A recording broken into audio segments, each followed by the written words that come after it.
Trump என்ன சொல்கிறாருனாக்க, Iran regime is obstructing the progress of Iranian women. ஈரானுடைய பெண்களுடைய முன்னேற்றத்தை வந்து ஈரானிய அரசு தடுக்குது. அதனால் நாங்கள் வந்து போரிட்டு அவர்கள் வந்து சுதந்திரம் வாங்கி கொடுக்க போகிறோம் அப்படின்லாம் கதை விட்டுட்டுருக்கிறார். ஆனால் ஆய்வு முடிவுகள்லாம் என்ன சொல்லுதுன்னாங்க, அது வேறு விதமாக இருக்குது. ரெண்டாவது, இப்போ வந்து ட்ரம்ப் இது மாதிரிலாம் பண்ணதுனால அரசாங்கத்துக்கு எதிராக இருந்த ஒரு சில ஒரு 10% எந்த நாட்டிலையுமே இருப்பாங்க அரசாங்கத்துக்கு எதிராக, அவர்களும் இன்றைக்கி அரசாங்கத்தை ஆதரவாக மாறிட்டாங்க. ட்ரம்ப் எங்கே கையை வச்சாலும் அது வந்து ஈரானுக்கு சாதகமாக தான் போய் முடியுது. இப்போ பாருங்களேன், லிட்டரசி ரேட் இலக்கியத்தில் 99% ஈரானியர்கள், 87% அமெரிக்க பெண்கள். யூனிவர்சிட்டி ஸ்டூடெண்ட், பல்கலைக்கழக பிள்ளைங்க 62% ஈரானியன். அமெரிக்கா 57% தான் இருக்குது. Student in science and engineering, நாம் வந்து இந்த ட்ரோனு பண்ணக்கூடிய அந்த ஃபேக்ட்ரிகளில் ஃபுல்லாக எல்லாம் லேடிஸ் தான், ஈரானிய பெண்கள் தான். அந்த ஸ்டூடெண்ட்ஸ் இன் சயின்ஸ் அண்ட் என்ஜினியரிங்கில் 70% ஈரானிய பெண்கள் இருக்கிறாங்க. அமெரிக்க பெண்கள் வெறும் 23% தான் இருக்கிறாங்க.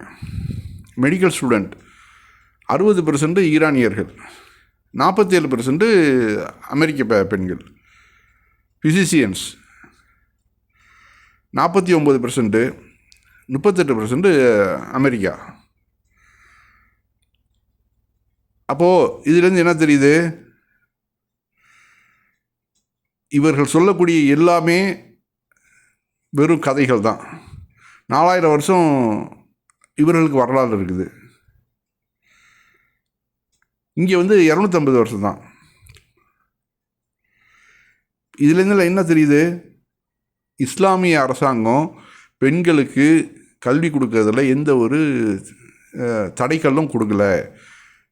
அந்த ஏற்கனவே இருந்த இஸ்லாமிய அரசுக்கு முன்னாடி இருந்துச்சுல்ல பஹ்லவி அரசாங்கம், அதை விட இப்போ வந்து பெண்கள் அதிகமாக முன்னேறி இருக்காங்க. என்ன ஒன்று புர்ஹா போட்டிருப்பாங்க. இப்போ முன்னாடி வந்து அரகுர ட்ரெஸ்ஸோடு அலைவாங்க, இப்போ புர்ஹா போட்டுட்டு வராங்க.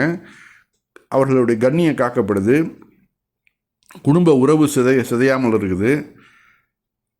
அமெரிக்கா மாதிரி மனநோய் பிடிச்சி எல்லாம் போதை மருந்தில் ஏற்றிட்டு நடு ரோட்டில் பிறண்டுக்கிட்டுலாம் கிடக்கல, எல்லாம் வந்து கண்ணியமாக இருக்காங்க அந்த பெண்கள்லாம். இது வந்து பெண்களுடைய முன்னேற்றமாக இல்லையா? இது ட்ரம்புக்கு தெரியாதா எது முன்னேற்றம்னு?